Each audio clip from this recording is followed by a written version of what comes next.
बिस्मिल्लाहिर्रहमानिर्रहीम। स्टूडेंट्स, हम जो है वो कम्प्लेक्स वैल्यूड फंक्शन, उसकी लिमिट, कंटिन्यूटी और डिफरेंशियबिलिटी और उसके बाद एनालिटिक फंक्शन को डिस्कस कर चुके हैं। अब है हार्मोनिक फंक्शंस। बहुत ही इंपॉर्टेंट टॉपिक है ये भी हार्मोनिक फंक्शन का। ये आगे जाके डिफरेंशियल इक्वेशन के अंदर इसका जो है वो बहुत ज़्यादा यूज़ है। तो a real valued function of two variables x and y is said to be harmonic. कब इसको कहेंगे कि ये हार्मोनिक है? एक्स वाई प्लेन के अंदर if it has continuous partial derivatives of first and second order। पहली बात, इसके डेरिवेटिव्स फर्स्ट और सेकंड ऑर्डर डेरिवेटिव्स क्या हों? कंटिन्यूस हों। और दूसरा ये है कि वो सेटिस्फाई दी पार्शियल डिफरेंशियल इक्वेशन, वो इस पार्शियल डिफरेंशियल इक्वेशन को क्या कर रहे हो? सेटिस्फाई कर रहे हैं। ये है h का double partial derivative with respect to x और फिर double partial derivative with respect to y। और इस इक्वेशन को स्टूडेंट्स लेप्लास इक्वेशन भी कहते हैं। क्या कहते हैं? लेप्लास इक्वेशन भी बोलते हैं। और स्टूडेंट्स, ये इक्वेशन बहुत ही इंपॉर्टेंट इक्वेशन है, जैसे मैंने पहले बताया, क्योंकि हार्मोनिक फंक्शन जो है plays an important role in applied mathematics. मसलन ये जैसे टेम्परेचर है, थिन प्लेट के अंदर lying in x y plane are often harmonic. A function is harmonic when it denotes an electric potential that varies only with x and y in the interior of the region three dimensional space that is free of charges. तो ये देखें, इसकी काफ़ी जो है वो क्या है, इसकी एप्लीकेशन है इस हार्मोनिक इक्वेशन की। तो अब हमने ये तय किया कि अगर तो ये हार्मोनिक इक्वेशन सेटिस्फाई होती है तो हम उस फंक्शन को क्या कहेंगे? हार्मोनिक कहेंगे, अदरवाइज वो हार्मोनिक नहीं है। With the partial derivatives, continuous partial derivatives. अब स्टूडेंट्स, अगर आप लोगों को ये कहा जाए कि ये चेक करें, ये T x y is equal to e raise to power minus y sine of x, ये हार्मोनिक है या नहीं है? तो आपने क्या करना है? इसका partial derivative with respect to X, फिर partial derivative with respect to X, तो ये आपके पास टी एक्स एक्स आ जाएगा। फिर आपने टी वाई वाई फाइंड कर लेना है, partial derivative with respect to y, और आप देखोगे दोनों को ऐड करोगे तो आंसर क्या आएगा? 0। तो इसका मतलब ये क्या है? ये हार्मोनिक फंक्शन है। और ये भी स्टूडेंट्स हमारे पास बहुत एक इम्पॉर्टेंट थ्योरम है, वो ये है कि अगर फंक्शन जो है वो क्या हो, डोमेन डी के अंदर एनालिटिक हो, तो हम ये कह सकते हैं कि उसके जो कंपोनेंट्स हैं u और v, वो क्या हैं? हार्मोनिक हैं उस डोमेन के अंदर। बात समझ आई है कि अगर फंक्शन जो है वो एनालिटिक है तो उसके कंपोनेंट्स जो हैं वो क्या होंगे? हार्मोनिक। ठीक जी। और इस चीज़ को स्टूडेंट्स यहाँ पे प्रूव किया गया है। ये हमारे पास ये इक्वेशंस थी, जब हमने इनके पार्शियल डेरिवेटिव्स लिए और इनको जो है वो ऐड किया तो वो देखा कि ये पार्शियल वो हमारे पास उस इक्वेशन को, जो कि हार्मोनिक इक्वेशन है, उसको सेटिस्फाई करती है। तो यहाँ पे ये देखें, ये हमारे पास पे रिजल्ट आ जाता है। इसका मतलब u और v दोनों क्या हैं? इस डोमेन के अंदर हार्मोनिक हैं। अब जैसे यहाँ पे हमारे पास एग्जांपल है कि ये फंक्शन इंटायर फंक्शन है, तो इसका मतलब ये है कि इसके ये जो कंपोनेंट है, ये u और v, ये हार्मोनिक है। तो ये वहाँ से ही हमें जो है इस थ्योरम से जो है वो हमें पता चल गया। ठीक है। इसी तरह ये हमें फंक्शन दिया गया f of z is equal to iota over z square is analytic whenever z is not equal to 0। ठीक है।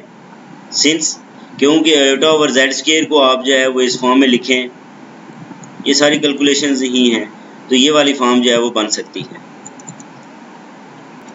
अब इसको आप ये देखें तो ये u एक्स वाई इसके इक्वल आ जाएगा और v एक्स वाई जो है वो इसके इक्वल आ जाएगा। ये हार्मोनिक है थ्रू आउट द डोमेन। क्यों?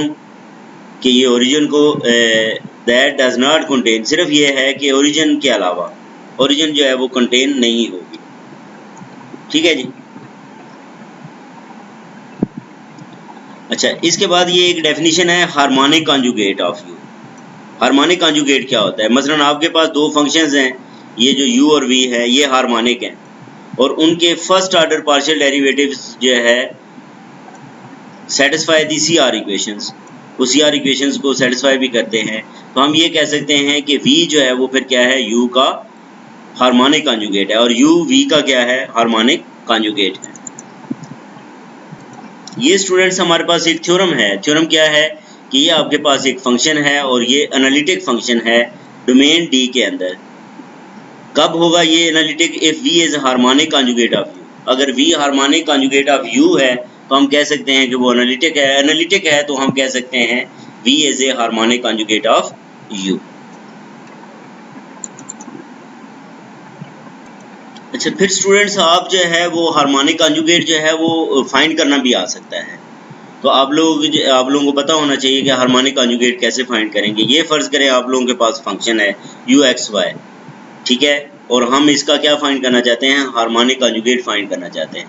तो हार्मोनिक कॉन्जुगेट फाइंड करने के लिए हम काशी-रीमान इक्वेशंस का यूज़ करेंगे।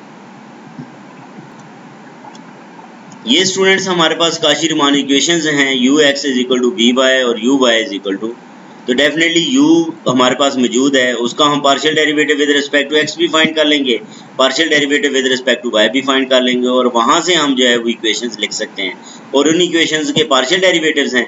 और ये जो पार्शियल डिफरेंशियल इक्वेशन है सिंगल वेरिएबल के अंदर, तो वो आम वेरिएबल ही बन जाता है, और उसके मुताबिक हम इसको जो है वो क्या करेंगे, सॉल्व करके इसका जो कॉन्जुगेट है वो फाइंड कर लेंगे। अब स्टूडेंट्स इससे रिलेटेड एक्सरसाइज है। एक्सरसाइज का पहला क्वेश्चन है, show that u(x, y) is harmonic in some domain and find the harmonic conjugate. ठीक है, इसका हमें क्या फाइंड करना है, हार्मोनिक कॉन्जुगेट भी फाइंड करना है। ये 4 क्वेश्चंस हैं और इनके ये आंसर्स दिए गए हैं, तो हम ये देखते हैं कैसे फाइंड करेंगे। अब ये देखें, सबसे पहले तो ये देखें स्टूडेंट्स, अगर आपको u(x, y) दिया गया है तो इसको आप प्रूव कर सकते हो ये हार्मोनिक है। कैसे? ये इस इक्वेशन को सेटिस्फाई कर रहा होगा, यानी कि इसका आप फाइंड करें u(x), u(y) दोनों को ऐड कर दें तो आंसर क्या आएगा, 0 आ जाएगा। हमारा यहाँ पे काम ये है कि u(x, y) का जो है वो हार्मोनिक कॉन्जुगेट फाइंड करें v(x, y). हमने क्या करना है, u(x) लिखा है इसका, और वहाँ से जो है u(x) किसके इक्वल होता है, v(y) के, किसके मुताबिक, CR इक्वेशंस के मुताबिक। तो यहाँ से ये vy आ गया, और फिर जो है वो हमने v फाइंड कर लिया। ये याद रखना है, जब with respect to y integrate करते हैं तो जो कांस्टेंट है वो विद रिस्पेक्ट टू x आता है। इसी तरह जो है वो दूसरी CR इक्वेशन जो है वो यूज़ की, और उससे हमारे पास जो φx है वो इसके इक्वल आ गया। ठीक है, अब जो हमने क्या लिखना था, vxy जो है वो लिखना था, इसकी वैल्यू जो है वो ऊपर पुट करें तो ये vxy आपका जो है वो इसके इक्वल आ जाएगा, तो यही हमें फाइंड करना है। इस तरह जो है इसी एग्जांपल की बुनियाद पे हम बाकी के भी जो है वो फाइंड कर सकते हैं। तो ये था स्टूडेंट्स, इससे रिलेटेड जो है वो कुछ टॉपिक थे जिसमें हमने जो है वो हार्मोनिक फंक्शन को देखा, ठीक है, और उसका जो हार्मोनिक कॉन्जुगेट है वो किस तरह फाइंड करते हैं, ठीक, और हार्मोनिक प्रूफ करना हो तो किस तरह जो है वो प्रूफ करते हैं। कुछ एग्जांपल्स हमने कंसिडर की। बाकी जो है ना वो इस चैप्टर के अंदर मेन MCQs के हवाले से ये रिक्वायरमेंट थी। अब अगले जो है वो में हम बात करेंगे चैप्टर नंबर 3 की। अपना ख्याल रखें, अल्लाह हाफिज़।